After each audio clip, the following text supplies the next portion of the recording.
రేణుకాదేవి శివని ఇంట్లో నుంచి బయటకి గెంటేస్తానని అంటుంది. జ్యోతి టవర్స్ నుంచి బయటకి వచ్చిన అనంత్ తన మొబైల్ తీసి శివకి ఫోన్ చేయాలి అనుకున్నవాడు కాస్త ఇంత చిన్న విషయాన్ని కూడా హ్యాండిల్ చేయలేక శివకి కాల్ చేస్తే తనని అజయ్ తిడతాడేమోనని భయపడి ఆగి వెంటనే అజయ్కి ఫోన్ చేశాడు. ఏం జరిగింది అనంత్ అని అన్నాడు ఫోన్ లిఫ్ట్ చేసిన అజయ్. శివ సార్ ఆర్డర్ మీదున్న షికా గ్రూప్స్లో ఏదో తప్పు జరుగుతోంది. నేను దాన్ని డీల్ చేయలేకపోయాను. సో మీకు ఇన్ఫర్మేషన్ పాస్ చేయడం కోసం కాల్ చేశాను అని అక్కడ జరిగిందంతా అజయ్కి చెప్పాడు అనంత్. కాన్ఫరెన్స్ హాల్లో అనుదీప్, యశ్వంత్ రెస్పెక్ట్ గా లేచి గౌరవ్ లాల్ కి చైర్ చూపించారు. వెంటనే అతని కోసం మంచి కాఫీ అండ్ వాటర్ బాటిల్ తెప్పించారు. మిస్టర్ గౌరవ్, మీరు సూపర్. మీరు తలుచుకుంటే విందా గ్రూప్స్ కూడా నామరూపాలు లేకుండా పోతుంది అని అన్నాడు అనుదీప్ శిఖ. నాకిప్పుడు అజయ్ విందా అనంత్ల ఫేసులు చూడాలనిపిస్తుంది అని గట్టిగా నవ్వుతూ అన్నాడు గౌరవ్. అది నిజమే మిస్టర్ గౌరవ్. ఇప్పుడు వాళ్ళ ఫేసెస్ మాడిపోయిన దోసల్లా ఉండుంటాయి అని అన్నాడు యశ్వంత్. అనవసరంగా ఆ మేధా ఫ్యామిలీలో నా కూతుర్ని కోడలుగా చేశాను. ఆ రాహుల్ నా కూతుర్ని తాకట్టు పెట్టొచ్చాడు. ఇప్పుడు నేను 50 లక్షలు ఇస్తే తప్ప తీసుకొని రాలేకపోతున్నాడు. నిజంగా అతను నమ్మదగినవాడు కాదు. ఈసారి గౌరవ్కి ఫేవర్గా ఉంటే నేను రిచ్ పర్సన్ అయిపోవాలి అని అనుకుంటున్నాడు అనుదీప్. గౌరవ్ తన నవ్వును కంటిన్యూ చేస్తూనే ఇక నుండి చంద్రయాన్ షికా గ్రూప్స్ కి చైర్మన్ గా ఉంటాడు అని అన్నాడు. చంద్రయాన్ చిరునవ్వుతో యశ్వంత్ వైపు చూసి కన్ను కొట్టాడు. యశ్వంత్ మెల్లగా దగ్గుతూ షేర్ హోల్డర్స్ అందరూ ఇంతకు ముందులానే ఉంటారు. అందులో ఎలాంటి మార్పు లేదు. But Surabhi company vice chairman గా, చీఫ్ ఎగ్జిక్యూటివ్ ఆఫీసర్ గా ఉండటానికి ఆమెకి క్వాలిఫికేషన్స్ లేవు. కాబట్టి అఫీషియల్ గా బోర్డ్ ఆఫ్ డైరెక్టర్స్ నుంచి సురభి పొజిషన్ ని ఇమ్మీడియట్ గా రిమూవ్ చేయాలని అనౌన్స్ చేస్తున్నాను. సురభి, ఇప్పుడు నీ జాబ్ పోయింది. సో నువ్వు జ్యోతి టవర్స్ నుంచి వెళ్ళిపోవచ్చు. అలానే నీ అసిస్టెంట్ ని కూడా తన పొజిషన్ నుంచి రిమూవ్ చేసేశాను. నీకు శివకు ఇకపై కంపెనీలో ఎలాంటి హక్కు లేదు అని కూల్ గా అన్నాడు. సురభి షాక్ అయింది. ఒకేసారి ఇంత పెద్ద మార్పు వస్తుందని ఆమె అస్సలు ఎక్స్పెక్ట్ చేయలేదు. అనంత్ షికా గ్రూప్స్ నుంచి చైర్మన్ గా రిమూవ్ అయ్యాడు. తనని యశ్వంత్ బాబాయ్ పంపించేశాడు. ఎందుకిలా? నేను కంపెనీ కోసం ఎంతో కష్టపడ్డాను. నా టైం, నా టాలెంట్ ని యూజ్ చేశాను. ఫైనల్లీ నాకు మిగిలిందేంటి అని అనుకున్న సురభి, నన్ను జాబ్లోంచి తీసేయడానికి మీకేం రైట్ ఉంది అని అడిగింది. నేనిక్కడ ఎగ్జిక్యూటివ్ డైరెక్టర్ని అండ్ నేను నిన్ను జాబ్లోంచి తీసేయాలి అనుకున్నాను. తీసేశాను. నువ్విక ఇక్కడి నుంచి వెళ్ళిపోవచ్చు అని అన్నాడు యశ్వంత్. హలో డైరెక్టర్ యశ్వంత్, కాస్త తట్టుకోండి. ఆ మాట చెప్పాల్సింది నేను అని సీరియస్ గా అన్నాడు చంద్రయాన్. అవును, అది నిజమే. ఈ విషయం చందు అనౌన్స్ చేయాలి అని అన్నాడు యశ్వంత్. సురభి, నేను నీకో పని చెప్తాను, అది చెయ్. అది నీకు చాలా ఈజీ అండ్ బెస్ట్ ఆఫర్ కూడా. ఈ రాత్రికొచ్చి నాతో డిన్నర్ చేయి. నేను నిన్ను సేవ్ చేస్తాను. నువ్వు కంపెనీకి వైస్ చైర్మన్ గా ఉండొచ్చు. కావాలంటే షికా గ్రూప్ ఆఫ్ ఇండస్ట్రీస్ కి చైర్మన్ గా ఉండాలనుకున్నా నేను నిన్ను ఆ కంపెనీ సీట్లో కూర్చోబెడతాను. ఎలా ఉంది నా ఐడియా? కేవలం ఓ డిన్నర్ అంతే అని చిరునవ్వుతో అన్నాడు చంద్రయాన్. అప్పటికే అతని కళ్ళు ఆమెని ఆశగా చూస్తున్నాయి. మీరు మనుషులేనా అని అరిచిన సురభి అవమానంగా ఫీల్ అయింది.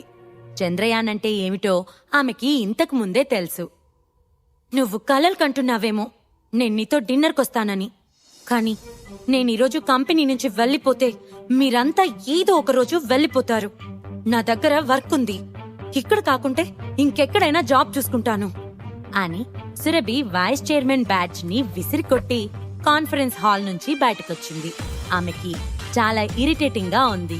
ఈరోజు ఆమె ఆత్మాభిమానానికి, వ్యక్తిత్వానికి అవమానం జరిగిందని ఫీల్ అయింది. ఇదిలా ఎందుకు మాట వింటుంది అని అనుకున్న చంద్రయాన్ కళ్ళు మరింత దుర్మార్గంగా మారాయి. 5 మినిట్స్ తర్వాత సురభి జ్యోతి టవర్స్ నుంచి బయటకు వచ్చింది. ఆమె కోపం ఇంకా తగ్గలేదు.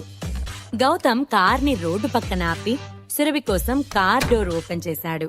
కాని ఇంతలోనే సురభికి అడ్డుగా 4 సెక్యూరిటీ గార్డ్స్ వచ్చారు. సురభి వాళ్ళని చూసి షాక్ అయ్యి, ఎవరు మీరు? ఎందుకు నా దారికి అడ్డుగా వచ్చారు అని అడిగింది. నేను అడిగేది చిన్న డిన్నర్ మాత్రమే కదా, ఒప్పుకోవచ్చు కదా సురభి అని అన్నాడు చంద్రయాన్ వెనక నుంచి. అతని పక్కనే సీరియస్ గా నిల్చొని ఉన్నాడు గౌరవ్ లాల్. చంద్రయాన్, నేను నీతో డిన్నర్కి రానని చెప్పాను. అసలు నీకేం కావాలి? ఎందుకు నన్ను డిస్టర్బ్ చేస్తున్నావు అని కోపంగా అన్నది సురభి. నాకేం కావాలని అంత అమాయకంగా అడుగుతావా సురభి? నాకేం కావాలంటే ఐ వాంట్ యూ ఫుల్లీ అని అదోలా చూస్తూ అన్న చంద్రయాన్ సెక్యూరిటీతో, దీన్ని నా విల్లాకి తీసుకొని రండి అండ్ కెమెరా రెడీగా ఉంచండి. ఈ నైట్ ఆమె లైఫ్ నా చేతిలో ఉంటుంది. ఆమె బాడీ నా బెడ్ మీద ఉంటుంది. నేను తన మీద రివెంజ్ తీర్చుకోవాలి అని సురభితో గడపబోయే క్షణాలను తలుచుకుంటూ హ్యాపీగా అన్నాడు. సురభి కోపం ఆవేశంతో ఊగిపోతోంది. కోపంలో ఇంకా ముద్దస్తున్న సురభిని చూస్తుంటే అతనికి ఇంకా ఇష్టం పెరిగిపోతుంది. ఆ యూజ్లెస్ ఫెలో శివ ఆ మెంటల్ సౌందర్య పవర్ ను ఉపయోగించి బృందావనం ఎంట్రన్స్ గేట్ వద్ద నన్ను మోకాలపై నిలబెట్టాడు. ఎవరెవరు వీడియోస్ తీశారో లెక్కలేదు. పాపం, ఈ రోజు వాడి భార్యతో నేను ఫస్ట్ నైట్ చేసుకుంటాను అండ్ వీడియో తీసి ఇంటర్నెట్ లో కూడా అప్లోడ్ చేస్తాను అని అనుకున్నాడు చంద్రయాన్. యూ బాస్టర్డ్, ఈ రాత్రికి నన్ను పిలుస్తావా అని పెద్దగా అరిచిన సురభి కోపంతో ఊగిపోయింది. చంద్రయాన్ సురభితో చాలా చక్కగా మాట్లాడుతూ తన సెక్యూరిటీకి సాయిగ చేశాడు. చంద్రయాన్ సెక్యూరిటీ సురభిని చుట్టుముట్టి బలవంతంగా ఆమెను తీసుకెళ్లాలని అనుకున్నారు. సరిగ్గా అదే సమయంలో గౌతమ్ పరిగెత్తుకుంటూ వచ్చి ఆ సెక్యూరిటీస్ ని తన్ని, మీకేం కావాలి అని కోపంగా అరిచాడు. అతను సురభికి డ్రైవర్, సెక్యూరిటీ గార్డ్ మాత్రమే కాదు, అతను మాజీ సోల్జర్. రోడ్డుపై ఇలాంటివి చూసినా, ఇలాంటి బెదిరింపులు చూసినా అస్సలు తట్టుకోలేడు. పాపం, నీకు చావు కావాలనిపిస్తుందనుకుంటా, వెతుక్కుంటూ వచ్చావు. ముందతని సంగతి చూడండి అని తన సెక్యూరిటీకి చెప్పాడు చంద్రయాన్. చంద్రయాన్ సెక్యూరిటీ గౌతమ్ దగ్గరకు వెళ్లి అతన్ని కొట్టారు. గౌతమ్ ఒక గుడ్ ఫైటర్ అయినప్పటికీ చాలా మంది ప్రొఫెషనల్ ఫైటర్స్ ఒకేసారి అతనిని సరౌండ్ చేయగానే అతను హ్యాండిల్ చేయలేకపోయాడు. ఓ 4 వ్యక్తులని నేల కరిపించాక అతనిపై తీవ్రమైన అటాక్ జరగటంతో గౌతమ్ కింద పడిపోయాడు. లెట్ మీ టెల్ నౌ, మీరు సురభి మేడంకి ఏమైనా ఇబ్బంది కలిగిస్తే మీరెక్కడున్నా వెతికి మరీ మిమ్మల్ని చంపేస్తాడు శివ సార్ అని కోపంగా పళ్ళు కొరుకుతూ అన్నాడు గౌతమ్. ఓహో, అంటే నువ్వు చెప్పేది ఆ యూజ్లెస్ ఫెలో శివ గురించేనా? సౌందర్య హెల్ప్ తో లైఫ్ లీడ్ చేయడం తప్ప ఏం చేయగలడు వాడు అని అసహ్యంగా అన్నాడు చంద్రయాన్. అతను శివ గురించి మాట్లాడేటప్పుడు అతని కళ్ళు పూర్తిగా ద్వేషంగా మారాయి. చందు, ఈ అమ్మాయి శివ వైఫ్ కదా అని వెటకారంగా అన్న గౌరవ్, నా కూతురుతోనే నా కొడుకుని అవమానించేలా చేసిన ఆ శివని ఊరికే వదిలిపెట్టను. అలానే విషయం మొత్తం మా నాన్నగారికి తెలిసింది. అందుకే సౌందర్యని విల్లా వదిలి ఎక్కడికి వెళ్ళొద్దని ఆయన ఆర్డర్ వేశాడు. ఇదంతా ఆ శివ వల్లే అని అన్నాడు గౌరవ్. అతని మాటలకు సురభి ఫేస్ పాలిపోయింది. ఆమె అక్కడి నుంచి తప్పించుకోవాలని అనుకుంటుంది. కాని సెక్యూరిటీ ఆమెని చుట్టుముట్టి అసలు వెళ్ళనివ్వట్లేదు. హే సురభి, నువ్వు తప్పించుకోవడం గురించి ఆలోచించకు, ఈ నైట్ నాతో ఎంజాయ్ చేయి అని అన్నాడు చంద్రయాన్. యూ బాస్టర్డ్, అది నీకెప్పటికీ తీరని కల అని అరిచింది సురభి. కోపంతో ఆమె శరీరం మొత్తం పువ్వులా వణికిపోతుంది. హే, నేను బాస్టర్డ్ అయితే మరి నువ్వేంటి? నువ్వేమైనా ప్యూర్గా ఉన్నావా, లేదా నాకు నీ గురించి తెలియదనుకుంటున్నావా? నువ్వు షికా గ్రూప్స్ లో అనంత్ ద్వారా ప్రమోషన్ సాధించావు. అతనిని అడ్డు పెట్టుకుని ఇంత త్వరగా వైస్ చైర్మన్ అయ్యావు. నీ ప్రమోషన్ కోసం నిన్ను నువ్వు అతని దగ్గర అమ్ముడుపోయావు. అతనికి అమ్ముడుపోయిన నువ్వు నా దగ్గరకు వచ్చేసరికి ఎందుకు ఇలా బిహేవ్ చేస్తున్నావు? ఏ నేను వాళ్లా నీతో ఉండలేననుకుంటున్నావా అని చాలా చెత్తగా మాట్లాడాడు చంద్రయాన్. నువ్వు నాన్సెన్స్ మాట్లాడుతున్నావు. నా మీద నిందలు వేయడానికి నీకెంత ధైర్యం అని కోపంగా అన్నది సురభి. ఇది ఆమె వ్యక్తిత్వానికే అవమానం. చందు, దాంతో ఎందుకు అంతగా మాట్లాడుతున్నావు? ఆమెతో నీకు గొడవెందుకు? అయినా ఇంతసేపు ఎందుకు ప్రతిమలాడుతున్నావు? బలవంతంగా తీసుకొచ్చి అదిగో ఆ రోడ్డు పక్కన పని కానించి వీడియో తీ అని అన్నాడు గౌరవ్. డాడ్ అని ఆశ్చర్యంగా గౌరవ్ వైపు చూశాడు చంద్రయాన్. అతనికి ఆమెతో గడపాలని ఆత్రంగా ఉంది. నువ్వేం టెన్షన్ పడకు చందు, ఇది చాలా చిన్న ఇష్యూ. నీ పని నువ్వు కానివ్వు, ఏమైనా ఉంటే లాల్ ఫ్యామిలీ చూసుకుంటుంది అని అన్నాడు గౌరవ్. ఈ సురభికి ఏం జరిగినా బయటకు చెప్పుకోలేదు. అండ్ నా కొడుకుకి ఉంపుడు గత్తెగా ఉంటే బాగుంటుంది, లేకపోతే ఆమెను రెడ్ లైట్ ఏరియాలో పడేయొచ్చు అని అనుకున్నాడు గౌరవ్. అతను తన కొడుకు ఏజ్లో ఉన్నప్పుడు ఇలాంటి పనులు లెక్కలేనన్ని సార్లు చేశాడు. చందు అయినా స్త్రీని పొందడానికి డబ్బు ఖర్చు పెడతాడు, కానీ అతను కేవలం దోచుకునేవాడు. మీ తండ్రి కొడుకులిద్దరూ మనుషులు కాదు, మృగాలు అని గౌతమ్ శపించాడు. ఇంత సిగ్గులేని తండ్రి కొడుకులుంటారని నేనెప్పుడూ అనుకోలేదు, ఛీ అని అసహ్యంగా వాళ్ళ వైపు చూశాడు గౌతమ్. సురభి, నేనొస్తున్నాను నిన్ను పట్టుకోవడానికి అంటూ ముందుకెళ్లాడు చంద్రయాన్. వెంటనే అతను సురభి కోట్ని పట్టుకుని లాగేశాడు. ఆమె లోపల షర్ట్ వేసుకుంది. ఆ షర్ట్ నుంచి ఆమె అందాలు బహిర్గతం అవుతున్నాయి. అది చంద్రయాన్ కోరికను ఇంకా పెంచింది. అక్కడ్నుంచి పరిగెత్తుతూ తన మొబైల్ నుంచి ఒక నెంబర్కి కాల్ చేసింది సురభి. అది శివ తనని వదిలిపెట్టి వెళ్లేటప్పుడు ఇచ్చిన నెంబర్. అవతల ఒకే ఒక్క రింగ్ కి ఫోన్ లిఫ్ట్ చేసిన Surender, hello Mrs Shiva, what's the matter అని అడిగాడు. ఏంటి ఏంటి సురభి, ఇంకా ఎవరినైనా పిలవాలనుకుంటున్నావా? ఏం అవసరం లేదు. ఈరోజు నా కొడుకు నడి రోడ్డు మీద నీపై రివెంజ్ తీర్చుకుంటాడు అని పొగర్గా అన్నాడు గౌరవ్. ఆ మాటలన్నీ విన్న సురేందర్, మిసెస్ శివ, నువ్వు ఇప్పుడెక్కడున్నావు అని భయంగా అడిగాడు. నేను జ్యోతి టవర్స్ ఎంట్రన్స్ గేట్ దగ్గరున్నా అని భయంతో అన్నది సురభి. గౌరవ్ని చంద్రయాన్ని చూస్తుంటే సురభికి భయంగా ఉంది.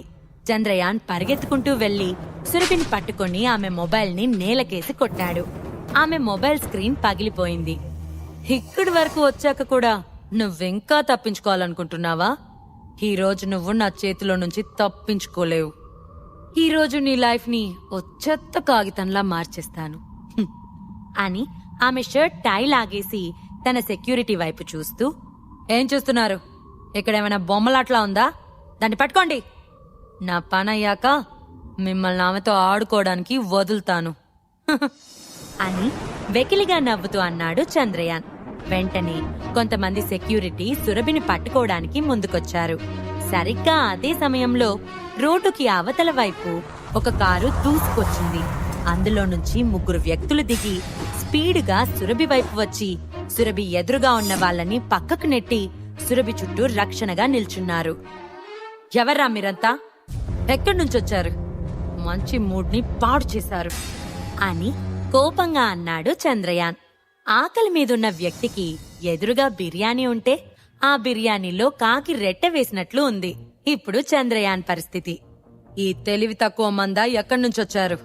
హీరోలా ఆపదలో ఉన్న ఆడపిల్లని రక్షించాలనుకుంటున్నారా అని కోపంగా అన్నాడు గౌరవ్. హైదరాబాద్ సిటీలోనే అతన్ని ఎదిరించే వ్యక్తులను చేతుల మీద లెక్క పెట్టొచ్చు. ఈరోజు తన కొడుకు కోపాన్ని పోగొట్టడానికి అతను హెల్ప్ చేస్తున్నాడు. అలాంటిది తన ఎదురుగా వచ్చి తనని ఎదిరించే ధైర్యం ఎవరికుందని అనుకుంటున్నాడు గౌరవ్. మేము సురేందర్ గౌడ్ మనుషులం, శ్రీమతి సురభి శివరాంని రక్షించడానికొచ్చాను అని ఓ వ్యక్తి కూల్గా చెప్పాడు. సురభిని చూసుకోటానికి సురేందర్ ఏర్పాటు చేసిన సీక్రెట్ సెక్యూరిటీ గార్డ్స్ వాళ్ళు. సురేందర్ గౌడ్ పేరు వినగానే గౌరవ్ బిహేవియర్ మారింది. అతనికి సురేందర్ తెలుసు. హైదరాబాద్ సిటీలో తన పవర్ ని అత్యధిక స్థాయికి తీసుకెళ్లాడు. ఇంతకుముందు సురేందర్ గౌడ్ అయితే గౌరవ్ అతన్ని లెక్క చేయకపోయేవాడు. కాని అందుకు విరుద్ధంగా సురేందర్ ఆదిత్యరాయ్ని చంపినప్పుడు అతని స్థాయి ఒక్కసారిగా పెరిగింది. అందుకే గౌరవ్కి సురేందర్ పేరు వినగానే కాస్త భయంగా ఉంది. చంద్రయాన్ ఫేస్ లో కోపం పెరిగింది. లాస్ట్ టైం సురేందర్ మనిషైన లూసిఫర్ చేతిలోనే అతను తన్నులు తిన్నాడు. ఇదంతా అబద్ధం డాడ్. వీళ్ళ వెనక సురేందర్ లేడు. ఇదంతా సౌందర్య చేస్తుంది. సురేందర్ మనుషులకేమైనా పని పాట లేదా ఏంటి? ఈ చెత్త శివ సురభిలకు సెక్యూరిటీ గార్డ్ గా ఉండటానికి. సౌందర్య తాతగారి వల్ల ఇంట్లోనే లాక్ అయినప్పటికీ ఇక్కడ వీళ్ళకి ఎలాగో హెల్ప్ చేస్తోంది అని రగిలిపోతూ అన్న చంద్రయాన్, డాడ్, నేను లాస్ట్ టైం జరిగిన ఇష్యూ గురించి చెప్పాను కదా, సురేందర్ అసిస్టెంట్ లూసిఫర్ వచ్చాడని. ఈసారి సురేందర్ పేరు చెప్పుకొని జనాల్ని భయపెట్టడానికి ఇదిగో వీళ్ళొచ్చారు అని కోపంగా అన్నాడు. అతను సురభిని వదులుకోవడానికి ఏమాత్రం ఇష్టపడటం లేదు. మనోహర్ విల్లా దగ్గర తన కొడుకుకి జరిగిన అవమానాన్ని గౌరవ్ అంత త్వరగా మర్చిపోవట్లేదు. ఆ ఇష్యూతో అతని సర్కిల్లో గౌరవ్ చందుల పరువు పోయింది. ఈ ఇష్యూలో సురేందర్ ఇన్వాల్వ్ అయ్యాడని తెలిసి కోపాన్ని కంట్రోల్ చేసుకున్నాడే తప్ప అతనికి ఎదురు వెళ్లలేదు. ఇప్పుడు వీళ్ళంతా సురేందర్ మనుషులని చెప్తున్నారు. ఇది నమ్మటానికి లేదు అని అనుకున్న గౌరవ్, ఏంటి నా దగ్గర యాక్ట్ చేస్తున్నారా? మీరు సురేందర్ మనుషులంటే మేం నమ్మాలా? ఎప్పుడైనా సురేందర్ ఫేస్ చూసారా అని సీరియస్ గా అన్నాడు. సురభికి ఇలాంటి పరిస్థితి తీసుకొచ్చిన ఆ తండ్రి కొడుకుల గతేమవుతుంది? ఇదంతా తెలిస్తే శివ తను వెళ్లి చేయవలసిన పనిని ప్రశాంతంగా చేసుకోగలడా? ఇప్పుడు సురభి జాబ్ పోయింది. మరి రేణుకాదేవి ముఖ చిత్రమేంటో? ఈ ప్రశ్నలకు సమాధానాలు తెలుసుకోవాలంటే నెక్స్ట్ ఎపిసోడ్ వినాల్సిందే. క్రింద ఇచ్చిన లింక్ ని క్లిక్ చేసి పాకెట్ ఎఫ్ఎం యాప్ ని ఇన్స్టాల్ చేసుకోండి. Stay tune to pocket FM.